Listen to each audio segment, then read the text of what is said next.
नमस्कार दोस्तों, आप देख रहे हैं सागर की वाणी यूट्यूब चैनल। मेरा नाम है अभिषेक सागर और मिस्टीरियस नाइट्स के एक नए एपिसोड में आपका स्वागत है। आज मैं बात करने वाला हूं फ्रांसिस्को गोया नाम के एक पेंटर के बारे में। एक ऐसा पेंटर जो बहुत खूबसूरत तस्वीरें बनाया करता था, रोमांटिक थीम की तस्वीरें बनाया करता था। अचानक ऐसा क्या हुआ कि वो ब्लैक पेंटिंग्स बनाने लगा। अब जिन लोगों को नहीं पता है कि ब्लैक पेंटिंग्स क्या होती हैं, डार्क पेंटिंग्स क्या होती हैं, ये वो पेंटिंग्स होती हैं जो शैतान, बुराई, काला जादू, आत्माएं, भूत, प्रेत इनके ऊपर बनाई जाती हैं। जो बुराई से जिसका संबंध होता है उसे dark painting, dark theme painting कहा जाता है। आज मैं बात करूंगा सेटन की और मैं बात करूंगा आत्माओं की और कैसे वो अपनी काली शक्तियों का इस्तेमाल करके वस्तुओं पर अपना कब्जा जमा लेती हैं। इस चीज के बारे में भी आज हम बात करने वाले हैं। ये बात है 1819 की। फ्रांसिस्को गोया की उम्र करीब 70 वर्ष हो चुकी थी। ये युद्ध का दौर था। फ्रांसिस्को गोया कई बार बीमार पड़ चुका था और उसकी हालत इस कदर खराब हो गई थी कि उसको ठीक से सुनाई भी नहीं देता था। तो उसने एक अपना अलग घर खरीदा जो कि मेन सिटी से बहुत दूर था और उसने अपने आप को उस घर में कैद कर लिया। उसने कुछ ऐसी पेंटिंग्स आइसोलेशन में बनाई। वो घर के अंदर ही बंद रहता था और उसने ऐसी पेंटिंग्स बनाई जिनका कुछ नाम नहीं दिया। वो पेंटिंग्स किसी कैनवस पे नहीं बनाई थी। वो पेंटिंग दीवारों पर बनाई गई थी। मानो वो पेंटिंग वो किसी को दिखाना नहीं चाहता था। उसने किसी को नहीं बताया कि वो ऐसी पेंटिंग बना रहा है। और उन पेंटिंग्स को अगर आप देखेंगे तो आप खुद डर जाएंगे। ये डार्क थीम्ड पेंटिंग्स थी, ये ब्लैक पेंटिंग्स थी। इसका संबंध शैतान से था। ये मैंने ऐसा क्यों कहा? यहां पर जो सबसे खतरनाक पेंटिंग मुझे लगी उसका नाम था सैटन डिवोरिंग हिज सन। अगर आप नहीं जानते सैटन कौन है तो ग्रीक माइथोलॉजी के बारे में आपको पता होगा। वहां पर सैटन बोला गया है और इसको रोमन्स में उसमें किया गया तो फिर उसे क्रोनस बोला जाता है। क्रोनस एक टाइटन था जिसको सैटर्न भी बोलते हैं लोग शायद।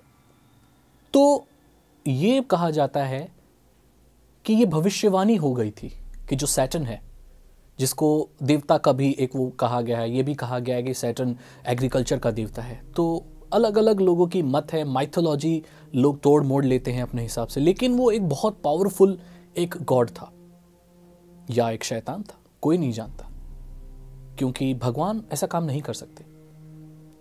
यह भविष्यवाणी हुई थी कि उसी का पुत्र उसके पतन का कारण बनेगा। तो जैसे ही उसका बेटा या उसका बच्चा होता था, सैटन उसे खा जाता था। वो अपने बच्चे को खुद खा जाता था। कोई भगवान ऐसा नहीं कर सकते। यह काम सिर्फ शैतान का ही हो सकता है।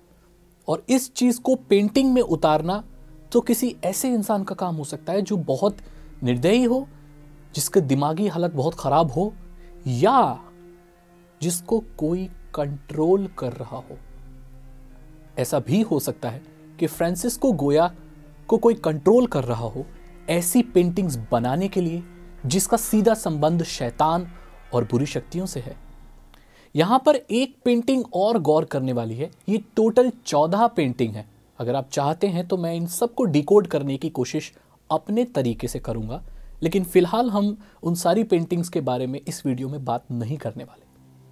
उसमें एक और पेंटिंग है जिसमें एक बकरे के जैसा आदमी या कोई काला बकरा लोगों को कुछ समझा रहा है, कुछ बोल रहा है। इन पेंटिंग्स के कोई नाम नहीं है, मैं आपको बता दूं, क्योंकि फ्रांसिस्को गोया ने इसे पब्लिक के लिए नहीं बनाया था। इसने खुद के लिए बनाया था, किसी को बताया नहीं था। और जिस कमरे में बैठकर उसने ये पेंटिंग बनाई थी वहां पर आने की मनाही थी। इसलिए इन पेंटिंग्स के कोई भी नाम नहीं है।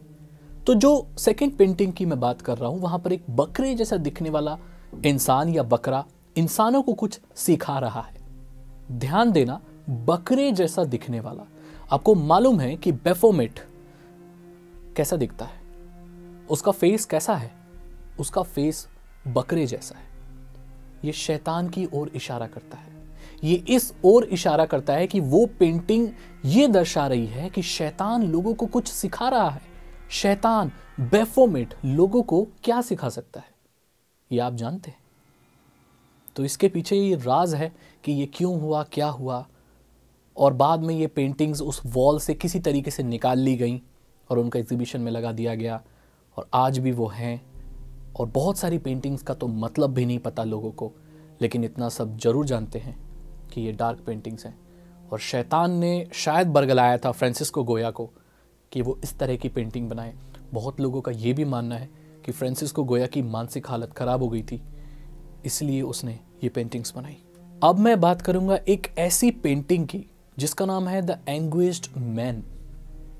ऐसी आकृति बनी हुई है पेंटिंग की, वो इंसान है या कोई शैतान है कोई नहीं जानता, लेकिन ये बात बहुत पुरानी है। एक बेसमेंट में यूरोप में एक पेंटिंग रखी हुई थी और शॉन रॉबिन्सन नाम का एक बच्चा अपने बेसमेंट में जाके उस पेंटिंग को घंटे घूरा करता था, मानो वो पेंटिंग उसको अपनी ओर आकर्षित करती थी। बाद में ये पता चला कि उसकी ग्रैंड मदर ने वो पेंटिंग छुपा रखी है, बेसमेंट में रखी हुई है। उस पेंटिंग की हालत अच्छी है, आकृति अजीब है, लेकिन वो पेंटिंग अच्छी है। उसके बावजूद भी वो घर में नहीं लगाई गई। आखिरकार क्यों? बाद में जब वो पेंटिंग ऊपर ले जाई गई, जब उसके ग्रैंड मदर की, रॉबिन्सन की ग्रैंड मदर की डेथ हो गई, तो वो उसे पेंटिंग अच्छी लगती थी, वो अपने बेसमेंट से निकाल कर अपने घर में ले आया। उसने अपनी वाइफ की बात नहीं सुनी और उस पेंटिंग को, उस अजीब सी दिखने वाली पेंटिंग को अपने घर में लगा लिया। और धीरे धीरे उसकी घर की हालत बिगड़ने लगी, दरवाजों की आवाज आने लगी, ऐसा दिखने लगा जैसे कोई चल रहा है, लाइट्स अपने आप ऑफ हो जाती थी, अजीब अजीब सी आवाजें सुनाई देती थी। बाद में उन्हें पता लगा कि ये इस पेंटिंग की वजह से है। पता लगाया गया कि ये पेंटिंग किसने बनाई है, और पता चला कि ये एक ऐसे पेंटर ने बनाई है जिसने इसको बनाने के बाद ही सुसाइड कर लिया था। दरअसल इस पेंटिंग के जो कलर आपको दिख रहे हैं, ये ऑयल के अंदर उस पेंटर ने अपना खून मिलाया था। बाद में ये पता चली कि वो खून से बनी हुई, खून और ऑयल को मिक्स करके वो पेंटिंग बनी थी, और वो बहुत सारे लोगों की मौत का कारण भी बन चुकी थी। बाद में उस पेंटिंग को वहां से हटा दिया गया और आज भी वो रॉबिन्सन के बेसमेंट में कहीं पर रखी हुई है। कोई भी पेंटर ऐसी पेंटिंग क्यों बनाएगा, कोई नहीं जानता। अब मैं बात करूंगा एना बेकर की। एक लड़की थी जिसे एक लोहार से, एक गरीब लोहार से प्यार हो गया था। वो उससे शादी करना चाहती थी, लेकिन उसके माँ बाप ने उसको शादी नहीं करने दी।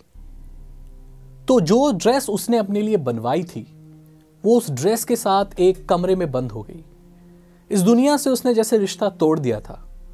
उसने उसके बाद कभी शादी की ही नहीं और वो ऐसे ही मर गई। बाद में ये देखा गया कि जो उसकी वेडिंग ड्रेस थी, वो रात को अपने आप हवा में उड़ जाया करती थी। ऐसा लग रहा था जैसे वो ड्रेस डांस कर रही है। बहुत सारे लोगों ने उसको ऐसा होते हुए देखा।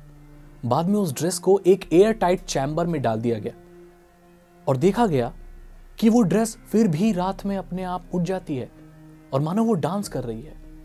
लोगों का ये मानना है कि वो जो ड्रेस है, दरअसल वो आत्मा है। वो आत्मा है एना बेकर की, जो अपना वेडिंग डांस परफॉर्म कर रही है, जो वो कभी रियल में नहीं कर पाई। ऐसा भी माना जाता है कि उस ड्रेस को जो उड़ते हुए देख लेता है, बैड लक उसका पीछा नहीं छोड़ता। उसकी जिंदगी में चीजें बेकार होती हैं और उसकी शादी कामयाब नहीं होती। तो ये एक बहुत अच्छा उदाहरण है कि कैसे लोगों को अपनी चीज़ों से, अपनी यादों से, अपनी इच्छाओं से इतना लगाव होता है कि मरने के बाद भी उनकी आत्माएं उसका पीछा नहीं छोड़ती। ऐसी ही एक कहानी है बेस्बीज के एक चेयर की। बेस्बीज की जो चेयर है, जिसे बेस्बीज स्टूप चेयर भी कहा जाता है, एक अपराधी जिसने मर्डर किया था, उसको फांसी लटकाई जाने वाली थी। लेकिन उससे पहले उसकी आखिरी इच्छा उससे पूछी गई, तो उसने कहा कि मैं अपने फेवरेट बार में जाकर शराब पीना चाहता हूं। ऐसा ही हुआ, उसको ले जाया गया। जैसे ही उसने शराब पी और वो उस बार से उठा, तो उसने श्राप दिया कि ये जो चेयर जो मेरी सडन डेथ का कारण बनेगी, इस पर आज के बाद जो भी बैठेगा वो मर जाएगा। बाहर के लोग और आसपास के जो भी लोग थे, उसने इस चीज को मजाक में लिया और सोचा ऐसा नहीं हो सकता। और बाद में बस भी इसको फांसी पर चढ़ा दिया गया और उसकी मौत हो गई। वो चेयर वहीं बार पर रखी रही, कुछ दिनों के लिए वो बार बंद हो गया। उसके बाद जो भी व्यक्ति उस चेयर पर बैठता था, कुछ क्षणों में, मैं तो दिन की बात नहीं कर रहा, कुछ क्षणों में ही उसकी मृत्यु हो जाती थी। चाहे कार एक्सीडेंट हो, हार्ट अटैक हो, या कई बार तो अकारण ऐसे ही मृत्यु हो गई। जब 70 से ज्यादा मौतें उस चेयर की वजह से हो गई, जो लोग आते थे, कुछ लोग मजाक में, कुछ लोग चैलेंज करने के लिए उस चेयर पर बैठा करते थे और उनकी मौत हो जाया करती थी।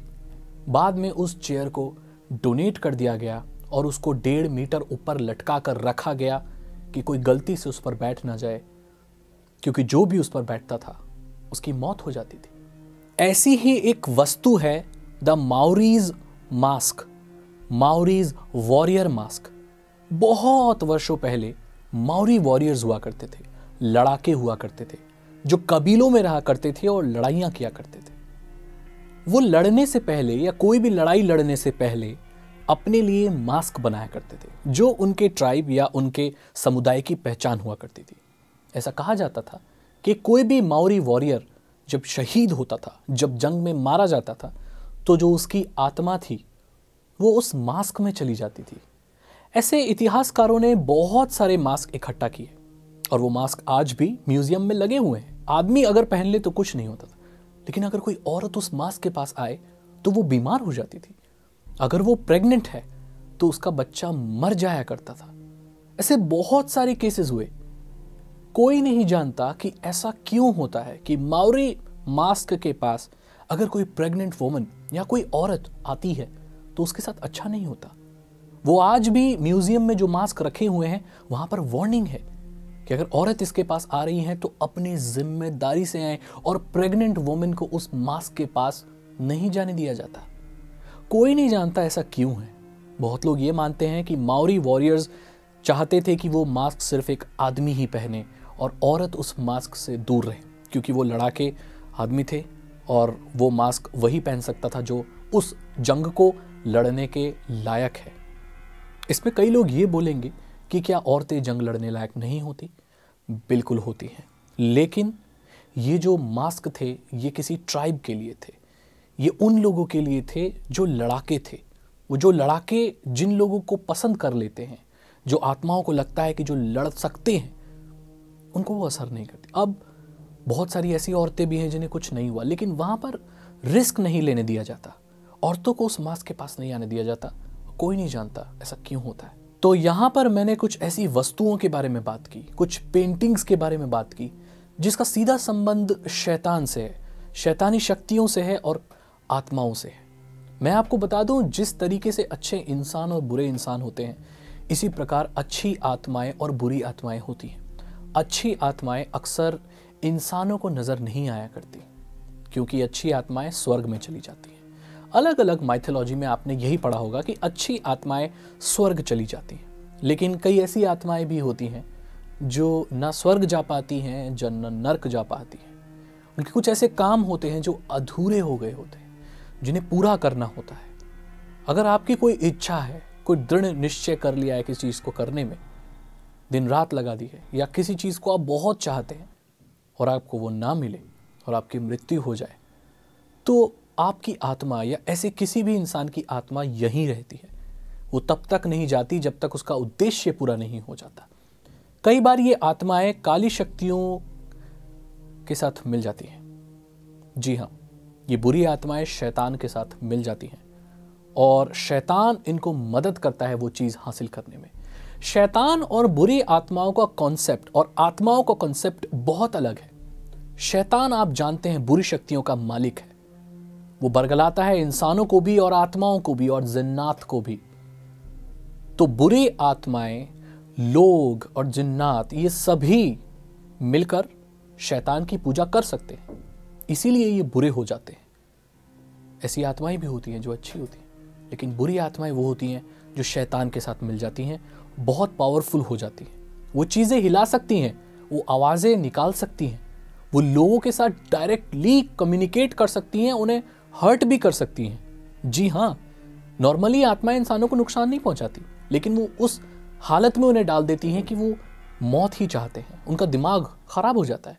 जिन्नात कैसे अटैक करते हैं? वो बीमारी बनकर आते हैं। अगर जिन्नात का कॉन्सेप्ट आपको पता होगा तो आपको पता होगा जिन्नात किसी को डायरेक्टली नहीं मार सकते, आत्माएं सीधे तौर पर आपको नहीं मार सकती, वो इस हालत में आपको ले जाती हैं कि आप मर जाएं। और शैतान जब आत्माओं की मदद करता है तब वो आपको डायरेक्टली नुकसान पहुंचा सकते हैं। और जितने भी आपने चीज़ें देखी हैं, भूत प्रेत, चीज़ें हिलती हुई, आवाज़ें, ये सब शैतान की बदौलत है। अकेले आत्माएं नहीं कर सकती इस चीज़ को। आप मुझे बताइए कि आपको ये एपिसोड कैसा लगा। फ्रांसिस्को गोया की पेंटिंग के बारे में अगर आप डिटेल वीडियो चाहते हैं तो आप मुझे कमेंट सेक्शन में बता सकते हैं। मैं मिलता हूँ आपसे अगली वीडियो में। नमस्कार।